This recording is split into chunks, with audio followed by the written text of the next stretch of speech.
아멘. 네, 여러분 한 주간 잘 지내셨습니까? 오늘 설교는 여러분들과 함께 사진 하나를 보면서 시작하도록 하겠습니다. 사진을 한 장 보여주시면요. 자, 여러분 여기가 어디라고 생각을 하십니까? 제가 지난번에 휴가를 다녀온 것은 아니고요. 제가 그냥 구글에다가 휴가 이렇게 쳐서 제일 먼저 나오는 사진입니다. 어느 바다인지는 알 수가 없고 또 어느 해변인지는 모르겠지만 너무나 편하게 너무나 또 아름다운 곳에서 쉬고 있는 모습, 굉장히 우리가 가고 싶은 곳, 또 우리가 시간을 보내고 싶은 그런 장면입니다. 여러분, 우리가 주일을 참 좋아하지만 주일이 안 좋은 한 가지 이유가 있다면 내일이 월요일이라는 것입니다. 그래서 월요일이 되면 또 여러분 이제 일하러 가셔야 되고 또 학교 가서 공부를 해야 되고 우리 중에 누구도 그렇게 일하러 가는 것을 좋아하는 사람이 없는 것 같습니다. 그런데 우리가 이렇게 이제 일을 열심히 하고 있는데 이런 질문들을 하게 됩니다. 내가 왜 이렇게 열심히 일을 해야 하는 것일까?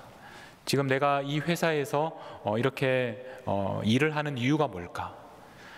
내가 일을 하는 것이 하나님과 무슨 관계가 있을까? 하나님의 영광과 하나님의 나라를 위해서 내가 지금 살고 있는가? 어떤 분들은 정말 만족하면서 회사를 다니는 분들도 있지만 어떤 분들은 좀 다른 곳으로 옮기고 싶고 또 그만두고 싶고 그런 억지로 하는 마음으로 또 일하시는 분들도 있을 것입니다. 공부하는 분들도 그렇습니다. 공부하는 것이 하나님께서 자신을 부르신 부르심이라고 생각을 하면서도 또 때로는 내가 왜 이렇게 이 길을 선택했을까? 내가 왜 이 학교를 선택했을까? 내가 언제까지 이렇게 시간을 보내야 할까? 그런 생각들을 하시는 분들도 많을 겁니다. 집에서 아이들을 돌보시는 분들은 지금 누구보다도 힘든 시간들을 보내고 계십니다. 예전처럼 자유롭게 바깥에 나가지 못하고 또 아이들도 학교에 대면 수업을 하는 것이 아니라 또 온라인으로 계속해서 수업하는 그런 시간에 우리 아이들을 돌보시는 분들은 굉장히 힘든 시간들을 보내고 있습니다.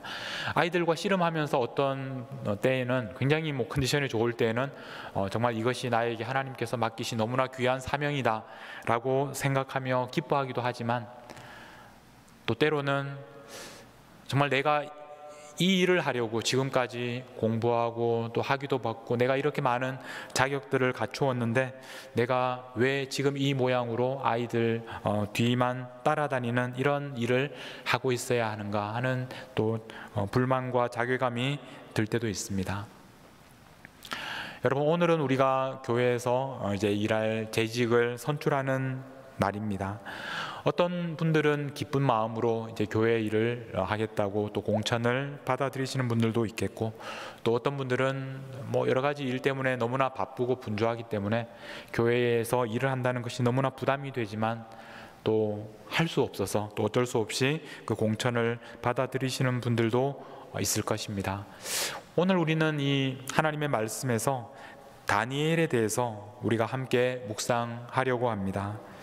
다니엘이 어떤 사람이냐면 그 어린 나이에 정말 원하지 않았던 땅 바벨론으로 억지로 강제로 이주했던 사람입니다. 그런데 다니엘은 그 바벨론이라는 낯선 나라에서 열심히 일했습니다. 누구보다 열심히 일해서 그 나라의 총리가 되었습니다. 바벨론은 예루살렘과 같은 그런 하나님의 도시가 아니라 이방 도시였습니다. 그런데 그곳에서 다니엘은 왜 그렇게 열심히 일했을까요?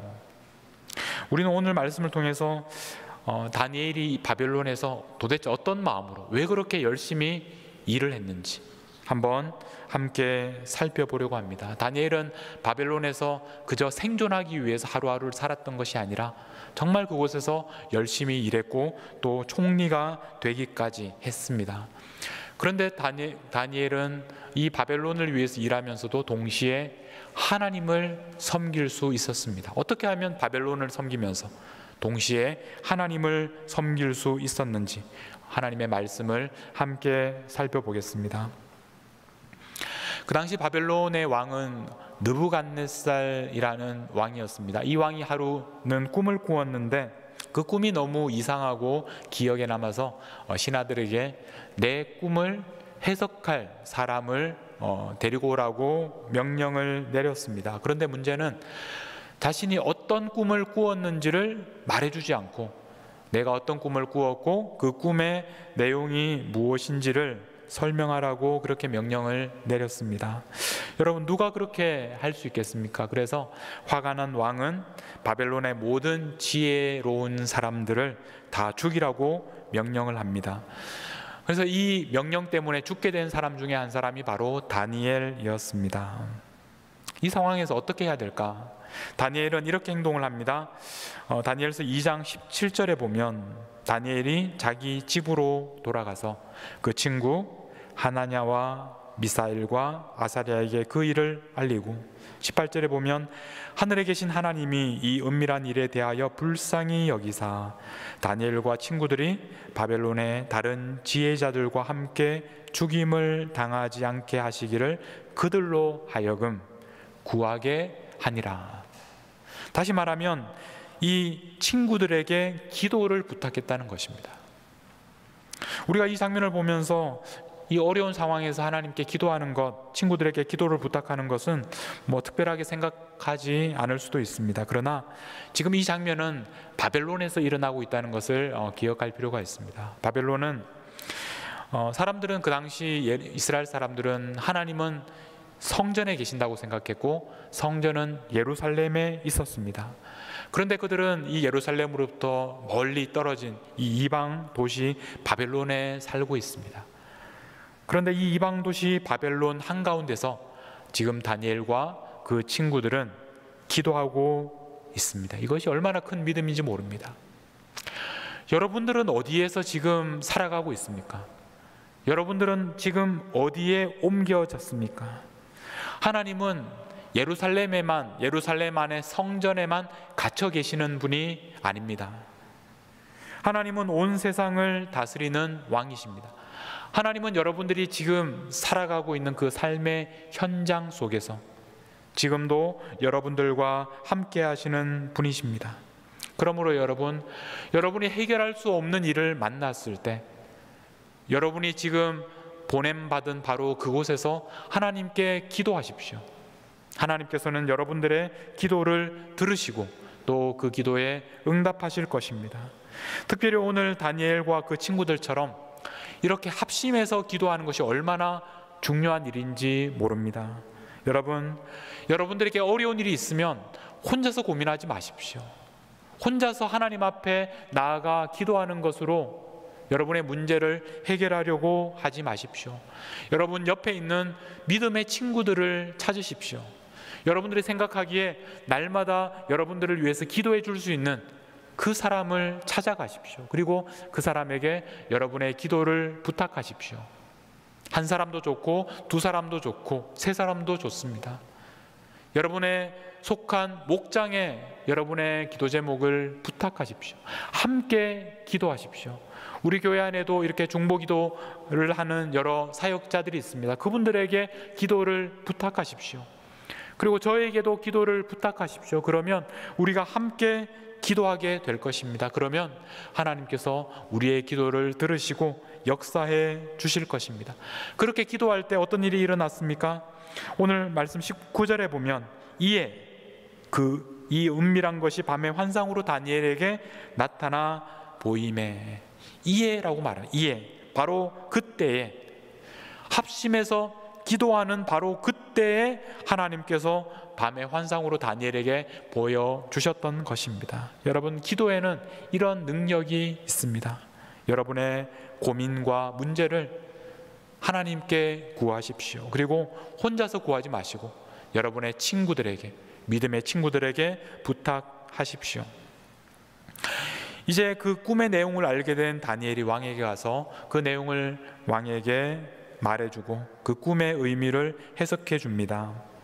31절부터 이제 다니엘이 왕에게 들려주는 그 꿈의 내용입니다. 왕이여, 왕이 한 큰 신상을 보셨나이다. 그 신상이 왕의 앞에 섰는데 크고 광채가 매우 찬란하며 그 모양이 심히 두려우니. 이 신상을 왕이 보았습니다. 32절에 보면 그 우상의 머리는 순금이요, 가슴과 두 팔은 은이요, 배와 넓적다리는 노시요. 여러분 머릿속을 한번 그려보십시오. 금과 은과 노수로 이렇게 되어 있습니다. 33절에 보면 그 종아리는 쇠요, 그 발은 얼마는 쇠요, 얼마는 진을이었나이다. 또 왕이 보신즉 손대지 아니한 돌이 나와서 신상의 쇠와 진흙에 발을 쳐서 부서뜨리매 그때 쇠와 진흙과 녹과 은과 금이 다 부서져 여름 타작마당에 겨같이 되어 바람에 불려간 곳이 없었고 우상을 친 돌은 태산을 이루어 온 세계에 가득하였나이다. 이것이 바로 이 왕이 꿈에서 보았던 것입니다. 이 왕이 꿈에서 큰 신상을 보았는데 그 신상이 머리로부터 시작해서 금과 은과 녹과 쇠로 만들어져 있습니다. 자, 이것은 이제 앞으로 이 역사 속에서 어떤 나라들이 차례대로 일어날 것인지를 하나님께서 이 왕에게 보여주신 것입니다. 한번 그림을 보여주시면 제가 이것을 어떻게 여러분들에게 보여드리면 좋을까 인터넷에서 많이 찾아봤지만 가장 좋은 그림이 바로 이 그림입니다. 아주 무섭지 않습니까? 머리는 금으로 되어 있고 이 가슴은 은으로 되어 있고 그 다음에 그 밑에는 노수로 되어 있고 그 밑에는 쇠와 또 진흙으로 되어 있는 너무너무 무서운 이런 신상입니다.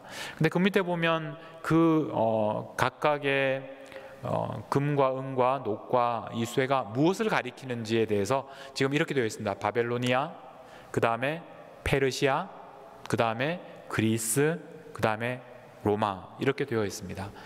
근데 저는 사실 이렇게 보기보다는 제일 처음에 그 바벨로니아와 이 페르시아 사이에 메디아 왕국이 있습니다. 메디아 왕국, 그걸 넣어서 바빌로니아, 메디아 왕국, 그 다음에 페르시아, 그리고 마지막을 그리스 이렇게 보고 싶은데 그렇게 되어 있는 그림이 별로 없습니다. 그래서 여러분 이 인터넷에 있는 여러 자료들은 참 안타깝게도 때로는 굉장히 성경적으로 신학적으로 좀 정확하지 않은 내용들이 잔뜩 올라와 있을 때도 있습니다. 굉장히 주의하셔야 되는데 어쨌든 어떤 사람들은 이렇게 보기도 하고 또 어떤 사람들은 이것이 뭐 바벨로니아, 메디아, 페르시아, 그리스 이렇게 보기도 합니다. 중요한 것은 이렇게 차례대로 나라들이 일어났다가 무너졌다가 일어났다가 무너졌다가 할 것이라는 것을 하나님이 보여주셨는데 제일 중요한 것은 그 다음에 마지막에 일어나는 일입니다. 오늘 말씀 34절을 보십시오. 또 왕이 보신즉 손대지 아니한 돌이 나와서 그 신상에 쇠와 진흙의 발을 쳐서 부서뜨리매. 이제 사람의 손대지 아니한 돌, 그러니까 다시 말하면 하나님의 그런 능력으로 하나님께서 이 돌을 어디를 쳤느냐 하면 그 신상에 발을 칩니다. 자, 그러면 발을 쳤으면 발이 부서져야 되는데 35절에 보면 그때 쇠와 진흙과 녹과 은과 금이 다 부서졌습니다. 이 발끝부터 시작해서 머리 끝까지 다 부서졌는데 얼마나 철저하게 부서졌느냐 하면 여름 타작마당에 겨같이 되어 바람에 불려간 곳이 없었다. 다 날려서 가루가 되어서 나라가 버려서 찾을 수가 없는 흔적을 볼 수가 없게 되었습니다. 그리고 그 자리에 남은 것은 뭡니까? 그 우상을 친 돌이 남았는데 그 돌이 태산이 되었다. 태산. 그리고 온 세계에 가득하였다. 그리고 이것을 나중에 다니엘은 영원히 망하지 않는 하나님의 나라라고 말씀을 합니다. 이 꿈을 통해서 하나님께서 알려주시는 것은 지금 느부갓네살 왕이 금머리와 같습니다. 너무나 존귀하고 너무나 아름다운 그런 큰 권세를 가지고 있는데 그런데 그 다음에 또 다른 왕이 일어나고 또 다른 나라가 일어날 것인데 그 모든 나라들은 어떻습니까? 영원하지 않습니다. 결국에는 무너집니다. 영원한 나라는 하나님께서 세우시는, 이 땅에 하나님께서 세우시는 그 하나님 나라입니다. 그리고 하나님이야말로 그 모든 과정을 주관하시는 이 각각의 왕들과 비교할 수 없는 모든 나라의 왕이 바로 하나님이시다라는 것을 보여주신 것입니다. 이제 자기가 꾼 꿈을 자기에게 보여준 이 다니엘의 이 말을 듣고 느부갓네살 왕이 이런 태도를 보여줍니다. 46절에 보면 느부갓네살 왕이 엎드려서 다니엘에게 절하고, 굉장히 놀라운 표현입니다. 여러분, 그 당시 가장 세계에서 강한 나라의 제국의 황제였던 이 느부갓네살이 자신의 신하였던, 그것도 이스라엘에서 잡혀온 다니엘에게 엎드려서 절을 합니다. 다니엘에게 절하는 것이 아니라 다니엘이 섬기는 바로 만왕의 왕이신 하나님에게 지금 절을 하고 있는 것입니다. 이 장면을 통해서 우리는 느부갓네살 왕과 하나님의 그 관계를 우리가 한눈에 볼 수가 있습니다. 느부갓네살 왕이 하나님 앞에 절하는 그 모습, 누가 위에 있습니까? 하나님이 위에 있습니다. 느부갓네살 왕은 하나님에게 절한, 하나님은 온 세상을 다스리는 왕이십니다. 자, 이제 이 일을 통해서 48절에 보면 왕이 다니엘을 이제 높여서 귀한 선물을 많이 주며 그를 세워서 바벨론 온 지방을 다스리게 합니다. 바벨론 온 지방을 다스리는 것, 이것이 바로 다니엘의 일이 되었습니다. 그럼 다니엘은 무슨 일을 했습니까? 다니엘은 바벨론이라는 도시의 온 지방을 다스리는 그런 너무나 중요한 일을 했습니다. 다니엘이 이 바벨론을 다스릴 때 어떤 태도로 다스렸겠습니까? 느부갓네살 왕이 바벨론의 왕이지만, 그러나 하나님은 느부갓네살 왕을 다스리는 만왕의 왕이시기 때문에 다니엘은 결국 느부갓네살 왕을 위해서 일하지만 결국에는 하나님을 섬기며 하나님을 위하여 열심히 바벨론을 다스렸을 것입니다.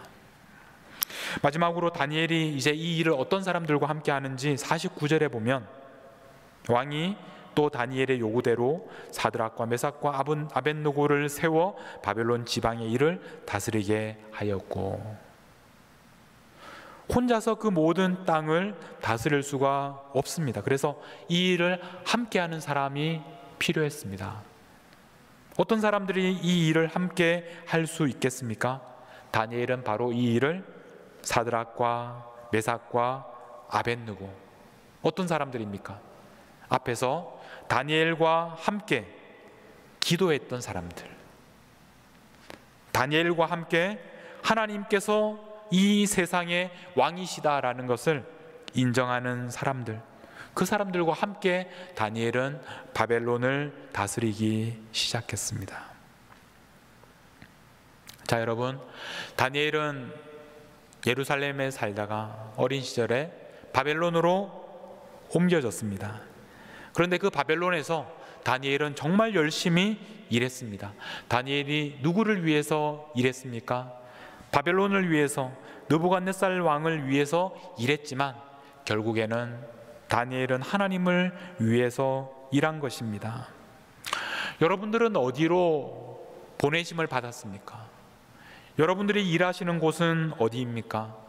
여러분들이 일하는 곳에서 제일 높은 사람은 누구입니까? 여러분의 보스는 누군지 한번 머리에 떠올려 보십시오. 여러분들은 누구를 위해서 일하고 있습니까? 그 보스를 위해서 일하고 있습니까? 물론 그렇습니다. 그러나 여러분의 그 보스보다 더 높은 분이 계시다는 것을 여러분 기억하셔야 됩니다. 여러분의 보스보다 더 높은 분은 온 세상을 다스리시고 온 땅을 통치하시는 바로 하나님이십니다. 여러분들이 부름받은 바로 그곳에서 하나님께서는 여러분들이 열심히 일하기를 원하십니다. 그곳에서 여러분의 보스를 위하여 일하지만 동시에 여러분의 하나님을 위해서 여러분들이 일하시기를 원하십니다. 여러분의 가정도 마찬가지입니다. 여러분의 집에서 제일 높은 사람이 누구입니까? 남편입니까? 아내입니까? 누가 제일 높은 사람입니까? 여러분의 가정에서 하나님께서 여러분의 가정의 주인이 되신다는 것, 그것을 여러분들이 안다면 여러분들이 집에서 하는 아주 작은, 설거지하는 작은 일, 아이들을 돌보는 작은 일 하나도 누구를 위해서 일하는 것입니까? 바로 하나님을 위해서 하는 일입니다. 여러분이 하는 모든 일이 하나님을 위하는 일이 된다는 것입니다. 여러분들이 보냄받은 곳에서 어떻게 하나님을 위해서 일할 수 있겠습니까? 첫 번째로 생각해야 할 것은 여러분, 기도하는 사람으로 일하셔야 한다는 것입니다. 기도하는 것입니다. 모든 일은 기도로 시작합니다. 다니엘과 그 친구들도 모든 일을 기도하며 시작했습니다. 여러분의 일터에서 하나님께서 여러분들이 다스린다는 것을 인정한다면 여러분, 기도로 시작하셔야 합니다. 무슨 문제가 생기면 그 일을 어떻게 누구에게 말해야 됩니까? 가장 높은 사람에게 이야기해야 하지 않겠습니까? 그 일을 주관하시는 하나님에게 말씀드리면 그 문제가 해결됩니다. 하나님은 기도를 하는 그 사람을 통해서 일하시는 분이십니다. 여러분, 여러분이 보냄받은 그곳에서 기도하며 일하십시오. 두 번째로 여러분이 보냄받은 곳에서 누가 왕인지, 누가 여러분들을 다스리는 보스인지, 누가 여러분의 보스인지를 분명히 알고 일하셔야 됩니다. 누구를 위해서 일하고 있는지를 알아야 여러분 제대로 일할 수 있습니다. 내가 왜 일을 하고 있는지를 알아야 제대로 일할 수 있습니다. 가정에서도 마찬가지입니다. 여러분의 가정에서 하는 그 모든 일, 여러분의 가정의 주인이 누구신지를 알아야 여러분들이 바르게 일할 수 있습니다. 여러분의 가정에 하나님께서 주인 되신다는 것을 안다면 가정에서 하는 그 모든 일이 하나님을 위하여 하는 일이 될 것입니다. 세 번째로, 다른 사람들과 함께 일하는 겁니다. 혼자서 일하려고 하지 마십시오. 여러분, 혼자서 온 땅을 다스릴 수 없습니다. 여러분, 혼자서 모든 일들을 할 수가 없습니다. 함께 일할 사람들이 필요한데 어떤 사람들과 함께 일할 수 있을까요? 여러분들과 마찬가지로 기도하는 사람들, 여러분들과 마찬가지로 누가 자신의 주인인지를 분명하게 아는 그런 사람들과 함께 일하셔야 합니다. 함께 연합해야 하고 함께 힘을 모아서 이 땅을 우리가 다스려 나가야 합니다.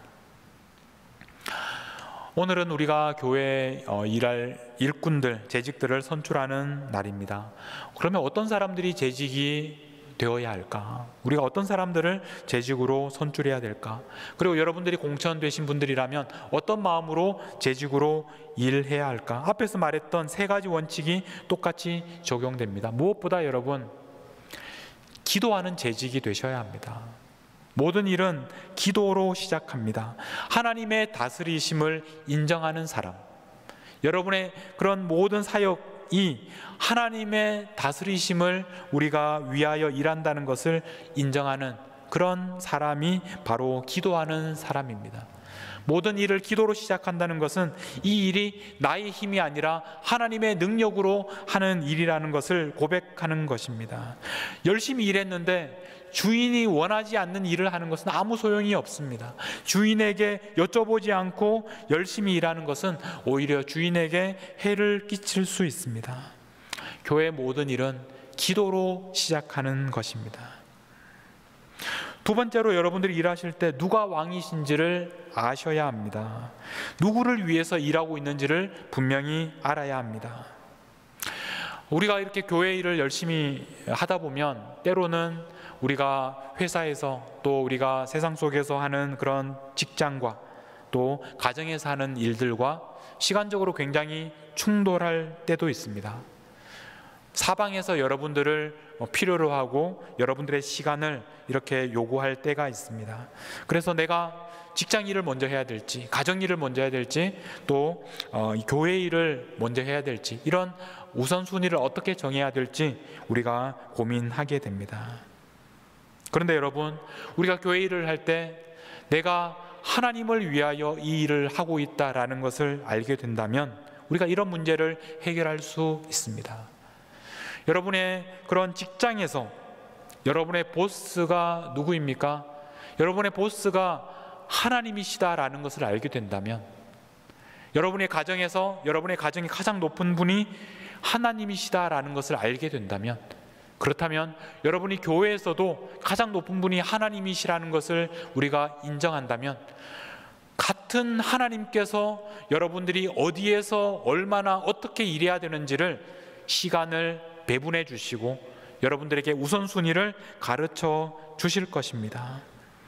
때로는 하나님이 주인이시기 때문에 우리가 교회에서 일하는 것보다 여러분이 세상 속에서 직장에서 열심히 일하는 것이 더 중요할 때도 있습니다. 여러분이 학교에서 공부를 지금보다 더 열심히 해야 될 수도 있습니다. 때로는 여러분들이 다른 모든 일보다 가정으로 달려가서 가정에서 가정을 돌보고 함께 지내는 것이 가장 하나님께서 원하시는 일일 수가 있습니다. 때로는 여러분들의 직장도 중요하고 가정도 중요하지만 교회에서 여러분들에게 맡겨진 그 일이 가장 중요한 하나님의 원하시는 그런 일일 때도 있습니다. 이 모든 일에 하나님께서 주인이십니다. 그러므로 날마다 여러분 하나님께 기도하고 하나님께 여쭈어 보셔야 합니다. 하나님이 말씀하시는 대로 순서를 정해서 하나씩 하나씩 해나가면 여러분 이 모든 우선순위에 있어서 우리가 혼동하지 않을 것입니다. 우리는 한 분이신 하나님께서 우리의 주인이심을 고백하는 그런 일꾼으로 살아가야 합니다. 마지막으로 세 번째는 다른 사람들과 함께 일하는 법을 우리가 배워야 합니다. 혼자서 일하려고 하지 마십시오. 여러분 혼자서 모든 교회 일을 다 할 수 없습니다. 그리고 해서도 안 됩니다. 하나님께서는 여러분 한 사람만 부르신 것이 아닙니다.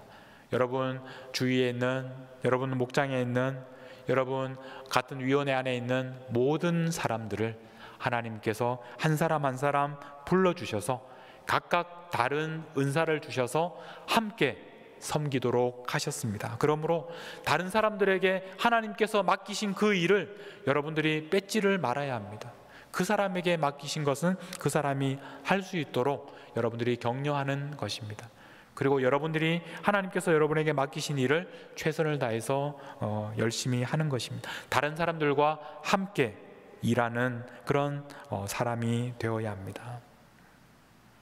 여러분, 우리는 지금 새로운 상황 속에서 살아가고 있습니다. 지금까지 우리가 경험하지 못했던, 마치 다니엘이 바벨론으로 옮겨져서 말도 다르고 문화도 다르고 종교도 다르고 모든 것이 다른 상황에서 새로 시작하고 적응하고 그 바벨론에서 일해야 했듯이 우리들도 지금까지와는 전혀 다른 상황에서 새롭게 시작해야 합니다. 하나님의 지혜가 필요합니다.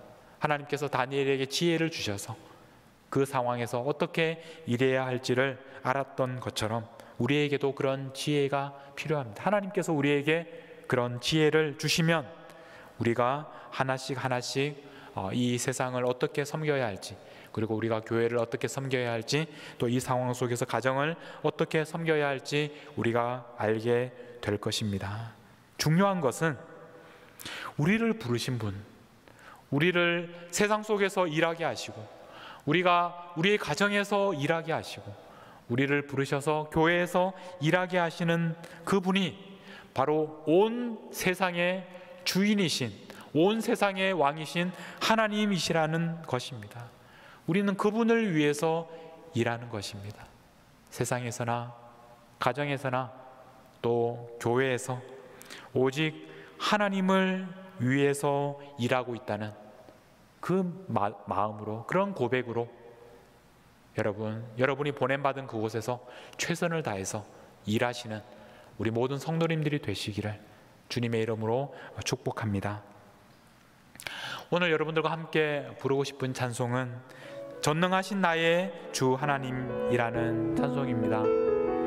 여러분, 베드로가 예수님을 처음 만났을 때 물고기를 많이 잡았을까요? 못 잡았을까요? 물고기를 많이 잡지 못했습니다. 그런데 예수님의 말씀에 의지하여 그물을 던졌더니 많은 물고기를 잡을 수 있었습니다. 물론 예수님은 베드로가 물고기를 많이 잡는 사람으로 부르신 것이 아니라 세상을 섬기고 또 사람들에게 예수님을 전하는 사람을 낳는 업으로 부르셨습니다. 예수님은 혼자서 일하지 않으셨습니다. 예수님은 일꾼을 부르셔서 함께 일하기를 원하셨습니다. 오늘도 예수님께서는 우리를 부르고 계시고, 우리가 믿음으로 그물을 던지는, 우리가 부름받은 곳에서 그물을 던지기를 원하고 계십니다. 우리 순종하는 마음으로 이 찬양을 부르며 함께 하나님 앞에 나아가겠습니다. 전능하신 나의 주 하나님은, 전능하신 나의 주 하나님은 능치 못하실 전혀 없네, 능치 못하실 일 전혀 없네. 우리의 모든 강구도, 우리의 모든 생각도, 우리의 모든 생각도, 우리의 모든 꿈과 우리의 모든 소망도, 신실하신 나의 주 하나님은, 신실하신 나의 주 하나님은 우리의 모든 괴로움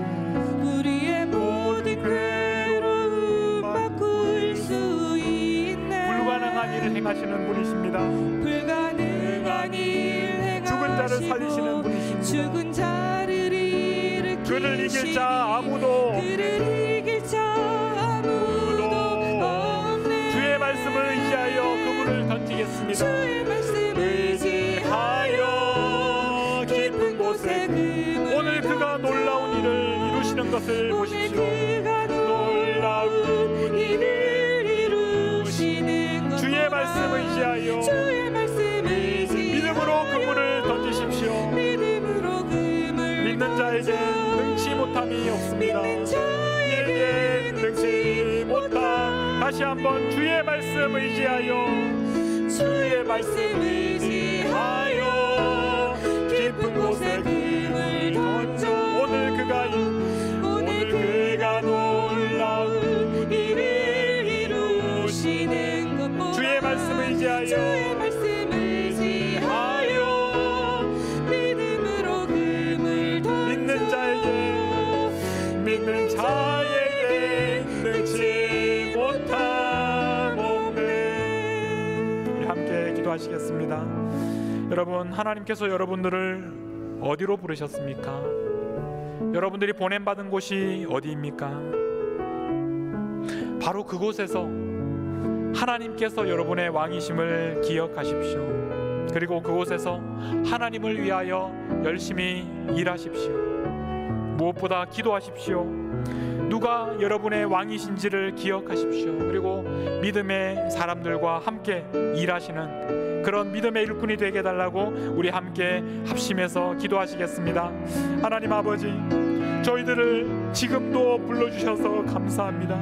지금도 저희들을 보내주셔서 감사합니다. 저희들이 어디에 있든지 보냄받은 그곳에서 주님의 일꾼으로 살아가게 하여 주옵소서. 하나님이 우리의 왕이십니다. 하나님이 우리의 통치자이십니다. 우리에게 눈앞에 보이는 보스가 있지만, 우리가 눈앞에 섬기는 사람이 있지만, 그러나 그 모든 것을 넘어 하나님께서 이 땅의 주인이시고 우리를 다스리시는 하나님, 우리의 왕이심을 고백합니다. 그 하나님을 위하여 일하겠습니다. 그 하나님을 위하여 최선을 다해 일하겠습니다. 그 하나님을 위하여 믿음으로 그물을 던지는 삶을 살아가겠습니다. 하나님, 그런 믿음의 일꾼들이 되게 하여 주옵소서. 믿음의 사람들과 함께 일하는 믿음의 일꾼으로 살아가게 하여 주옵소서. 열심히 일하는 사람이 되게 하여 주옵소서. 하나님 아버지,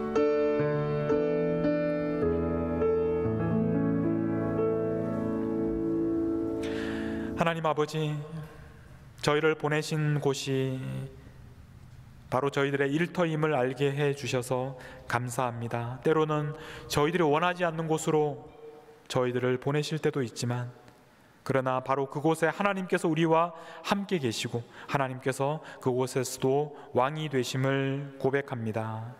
하나님을 위하여 열심히 일하겠습니다. 하나님을 위하여 열심히 세상을 섬기고 또 가정을 돌보고 또 맡겨진 교회의 일을 열심히 하겠습니다. 오늘 우리 교회 일꾼을 또 선출하는 날입니다.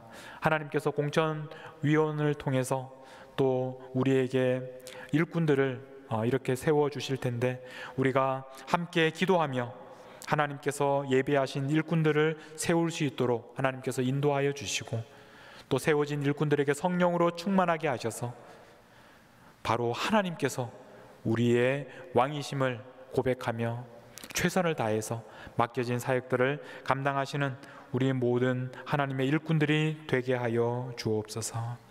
오늘도 우리에게 깊은 곳에 그물을 던지라고 우리에게 말씀하고 계시는 우리의 주님이신 예수님의 이름으로 기도하옵나이다.